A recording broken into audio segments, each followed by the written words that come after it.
Goeiedag, baie welkom by Woordspieël. Ons is vandag by Johannes hoofstuk 20. Ek lees vir jou vers 19. Die tema is in ons midde. Johannes 20 vers 19 sê, gedurende die vroeë aand op daardie Sondag, terwyl die deure uit vrees vir die Jode gesluit was, het Jesus se disippels bymekaar gekom. Jesus het tussen hulle gaan staan en vir hulle gesê, vrede vir julle. Die disippels is saam in 'n vertrek met die deure wat toegesluit is, omdat hulle bang was vir die Joodse owerhede, nadat hulle Jesus 'n paar dae van tevore doodgemaak het aan die kruis. Hierdie disippels weet nie wat om te doen nie, hulle is bang, hulle is deurmekaar. Daar is hierdie garingkies van hoop wat by hulle uitkom, want Maria kom na hulle toe en sê vir hulle, Jesus het opgestaan en sy het hom gesien, maar hulle is nie baie oortuig daarvan nie. Dan ewe skielik kom Jesus in hulle midde in. Hy spreek vrede oor hulle, hy versterk hulle en hy stuur hulle dan met nuwe rigting, met nuwe visie stuur hy hulle uit.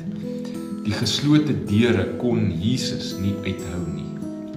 As ek in 'n situasie is waar ek nie weet watter kant toe nie, ek weet nie wat om te hoop, wat om te glo, wat om te bid nie. Ek sluit myself maar net toe, bou mure op. Ek beleef vrees en onderskeid gemeng met 'n bietjie hoop.